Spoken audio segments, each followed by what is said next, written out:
माननीय श्री भूपेंद्र हुड्डा जी के नेतृत्व में गांव मलकपुर से देख रहे हैं लाइव तस्वीर, जहाँ बता दें कि आज यहाँ पर भूपेंद्र सिंह हुड्डा यहाँ पहुंच चुके हैं और उनका रथ देखते हैं कि बाहर अभी खड़ा है और अभी हम बात करेंगे और दिखाएंगे आपको लाइव तस्वीरें। कांग्रेस की सरकार थी, खेल में, शिक्षा में, देखते हैं कि रथ पर सवार भूपेंद्र सिंह हुड्डा और साथ में विधायक सुभाष गांगुली जी मजदूर की मौजूद हैं और देख सकते हैं कि सतपाल ब्रह्मचारी जी अपना संबोधन यहाँ पर दे रहे हैं।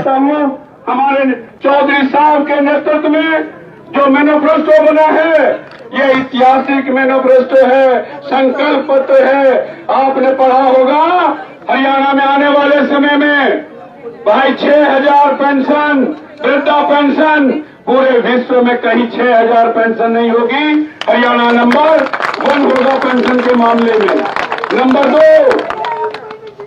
जिंदाबाद जिंदाबाद जिंदाबाद जिंदाबाद। बड़े भाई, सम्मानित बंधुओं, आप जानते हैं भली भांति हरियाणा में पिछले 10 वर्षों से निरंतर संघर्ष किया है।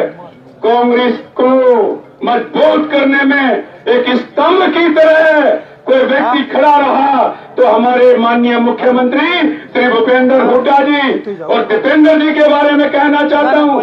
हरियाणा के नौजवानों को जगाने का काम किसी युवा ने किया है तो उसका नाम दीपेंद्र हुड्डा है। मैं कहना चाहता हूं साथियों, आपसे प्रार्थना करता हूं, हरियाणा की खुशहाली के लिए, प्रत्येक नागरिक की खुशहाली के लिए, हरियाणा की सुरक्षा के लिए गुंडा राज खत्म हो जाएगा। आप जानते हैं चौधरी साहब के राज में सोनीपत हल्के से मैं जब सोनीपत में चुनाव लड़ रहा था, आपने 24 दिन में मुझे एमपी बनाने का काम किया है तो उनका नाम चौधरी भूपेंद्र सिंह हुड्डा है। 24 दिन में एमपी बनाना और अब 70 पार कांग्रेस के विधायक जीत के आएंगे। केवल और केवल आपकी हिम्मत है, आपका परिश्रम है कांग्रेस को खड़ा करने में। आज कांग्रेस पूरे भारत में नंबर 1 पर है तो माननीय चौधरी साहब की कृपा से है, उनकी मेहनत से है, उनके परिश्रम से है। और सोनीपत में शिक्षा का हब बनाया था, मुझे भी जानकारी नहीं थी, अब पता लगा राजीव गांधी इंटरनेशनल एजुकेशन नगर बना दिया, सिटी बना दी। 10-10 यूनिवर्सिटी सोनीपत में है, वो आपकी देन है। चाहे रेल से संबंधित रहा हो, मेट्रो रेल की नींव रख दी थी आपने, लेकिन 10 सालों में सोनीपत में मेट्रो रेल नहीं आई।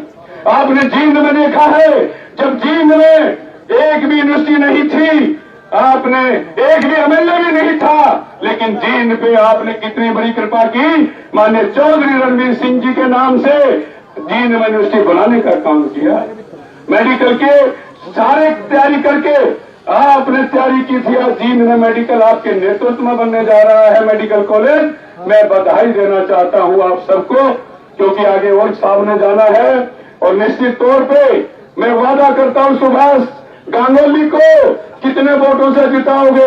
शाम के सामने हाथ उठाकर बताओ। कितने हजार से? पक्की बात? वाहेगुरु का खालसा, मैं पुनः सुभाष गांगुली से आग्रह करता हूं कि आप अपने उद्बोधन और श्रीमान हमारे नेता, हरियाणा के नेता, देश के नेता, उनके स्वागत में आप स्वागत करेंगे। मेरी ओर से भी बहुत बहुत स्वागत, सफेदों हल्का की ओर से स्वागत। मैं आप सबको प्रणाम करता हूं। धन्यवाद। जय हिंद, जय कांग्रेस। बोले सोनिहाल। हरियाणा के बन चुके मुख्यमंत्री, जिसकी औपचारिकता मात्र सिर्फ औपचारिकता बाकी है, चौधरी भूपेंद्र सिंह हुड्डा जी, आपके लोकप्रिय सांसद और आपके हमेशा बीच में खड़े रहने वाले सांसद सतपाल ब्रह्मचारी जी और यहाँ पर उपस्थित सभी दो विधानसभा क्षेत्र के, खासकर सिख बेल्ट के मेरे सारे साथियों, आज हुड्डा साहब इस सभी दो विधानसभा क्षेत्र को इस भारतीय जनता पार्टी ने इतना छूता समझा है कि सपीतों को, वो तो ये समझते हैं कि सपीतों हरियाणा के नक्शे पर ही नहीं है। ऐसा क्यों होता है? क्योंकि आज तक सपीतों विधानसभा क्षेत्र से भारतीय जनता पार्टी का उम्मीदवार कभी नहीं जीता। इसलिए हमारे साथ बहुत बड़ा भेदभाव हो रहा है। आप भी विधानसभा में होते थे, एक भी विधानसभा का सेशन ऐसा नहीं गया जिसमें मैंने जींद पानीपतौर को 4 लेन करने की डिमांड ना की हो। मुख्यमंत्री खट्टर साहब 2 अप्रैल 1922 को यहाँ आए थे, मेडिकल कॉलेज स्पीडो को देके गए थे और साथ साथ ये भी कह के गए थे कि मुझे पता है कि पॉलिसी में नहीं आता, लेकिन मैं पॉलिसी में ढील देते हुए पैरा मेडिकल कॉलेज स्पीडो बनाऊंगा। यहाँ 2019 में नर्सिंग कॉलेज का एक उद्घाटन का बोर्ड लगा था, लेकिन आज तक हुड्डा साहब वो 50 इंच भी जिसके अंदर वो शिलालेख लिखा था वो भी नहीं रही। पिल्लू खेड़ा का गरल कॉलेज जो कि जामनी में 5 करोड़ एकड़ की जमीन, पर एकड़ की जमीन हमने लगभग 8 एकड़ जमीन फ्री में शिक्षा विभाग को दी और हमारे साथ इतनी बड़ी ज्यादती की गई। अभी 20 फाइलें गरल कॉलेजेस की हरियाणा सरकार के पास गई थी, जिसमें पिल्लू खेड़ा की भी थी, लेकिन उसने तो इस प्रकार का काम किया, 19 फाइलें पास कर दी, लेकिन अकेली सपीतों की फाइल को छोड़ दिया। और तो और क्या, मतलब अभी जो टिकटों का बंटवारा हो रहा था, 89 सीटों तक की तो गिनती आई बीजेपी ने, लेकिन यहां से एक साजिश के तहत एक बुजुर्ग हमारे दादा गौतम को यहाँ साजिश में फंसा के यहाँ फेंक दिया गया, क्योंकि वहां कैप्टन अभिमन्यु के जीत जाए, इसलिए एक 80 साल के बुजुर्ग को इस प्रकार के साजिश का शिकार बना दिया गया। यहाँ के किसी व्यक्ति को टिकट भी नहीं दी गई। तो इस प्रकार का भेदभाव हुड्डा साहब सपीतों के साथ बहुत हुआ है। मैं और ब्रह्मचारी जी आपसे एक मांग जरूर करते हैं, सपीतों में बहुत ज्यादा बेरोजगारी है, हमारी तो एक IMT का निर्माण करवा जाए। अभी तक हमने पोर्टल पर डाली हुई है और उस पोर्टल में कुछ नहीं, इसकी जो लैंड पूलिंग पॉलिसी है, भूमि विज्ञान पॉलिसी है, इतनी बेकार है। DC रेट से 20% ऊपर देते हैं, लेकिन हमारे यहाँ जमीनों के रेट 1.25 करोड़ 1.5 करोड़ है उस एरिया में, क्योंकि वो ग्रीन हाईवे के नीचे पड़ती है। तो हमारी ये IMT भी बनवाने का काम करें। तो मैं तो हुड्डा साहब की तरफ से आप लोगों को इस बात का आश्वासन देता हूँ। साथियों, जो बैकलॉग भरा है 10 साल से सपीतों का, इस बीजेपी की सरकार ने भट्ठा बजाया है। आप जैसे ही हुड्डा साहब हरियाणा के मुख्यमंत्री बनेंगे, पहले बैकलॉग को भरेंगे और फिर जो आपका सामान्य विकास है वो बाद में होगा। यही कहने के लिए आपके बीच में आया था।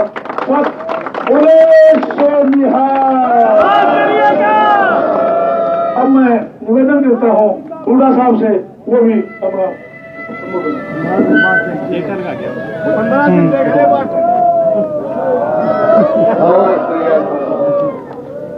हेलो, यहाँ से सांसद हमारे साथी सतपाल ब्रह्मचारी जी, हेलो, और यहीं से उम्मीदवार हमारे साथी ईमानदार साथी सुभाष बिंगोली जी, सपीतों और आसपास से आए सभी मेरे बुजुर्गों, नौजवान साथियों, प्यारे बच्चों, मातृशक्ति।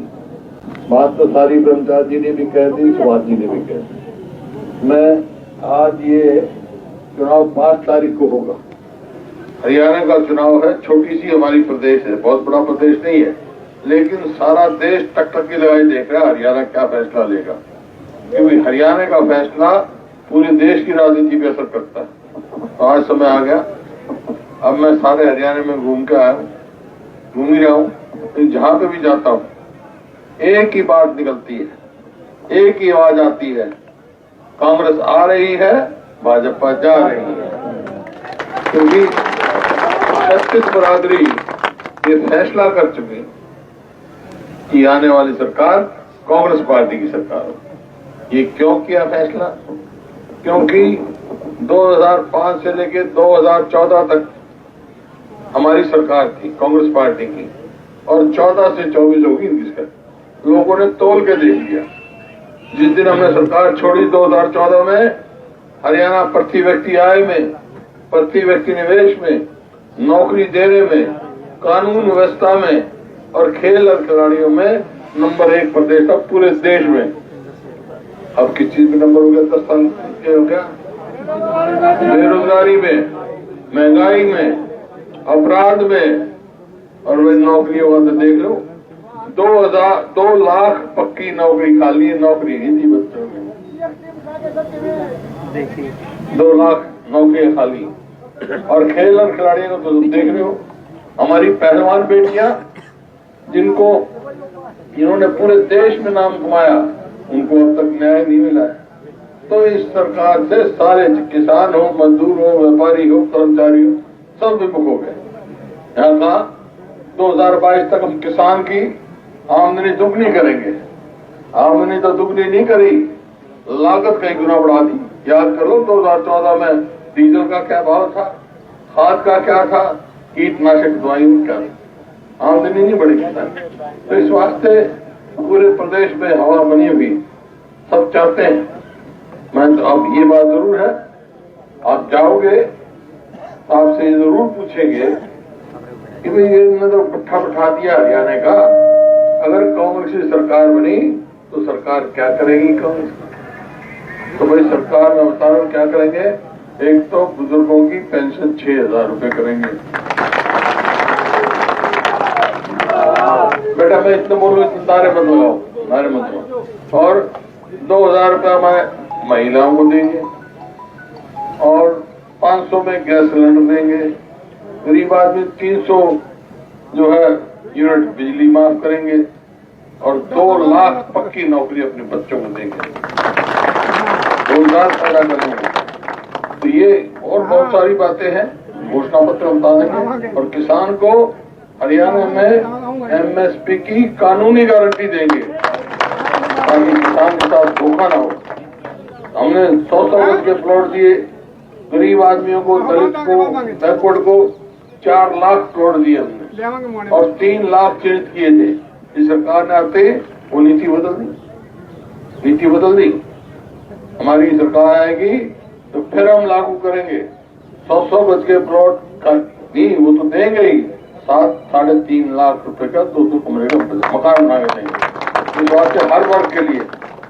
अब मेरे सिपाही है, इनके गुरुद्वारा प्रबंधन कमेटी के लिए हमने जीपीसी बनाई थी, और ये उससे खिलवाड़ कर रहे हैं। हमारी सरकार आएगी तो फिर से चुनाव होगा, और जो जिनकी मेजोरिटी है, जो चाहते हैं उनको उनके गुरुद्वारों का प्रबंध दिया देगा।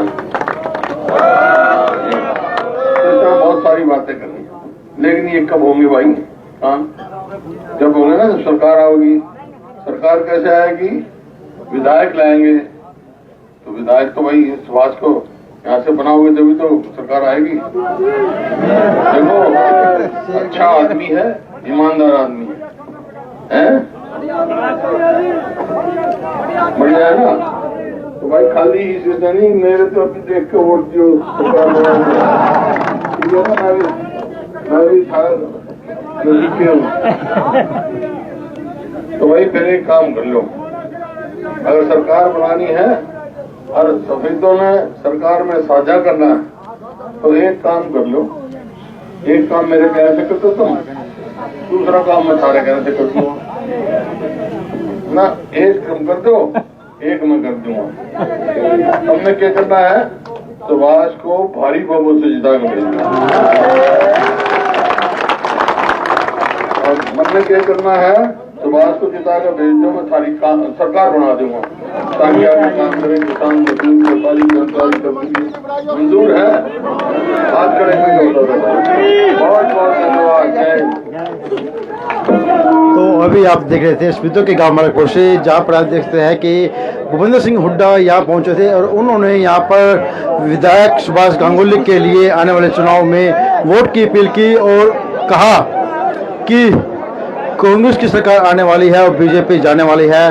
और साथ ही उन्होंने अपील की कि अधिक से अधिक संख्या में उन्हें वोट दे करके भारी मतों से उनको जिताए।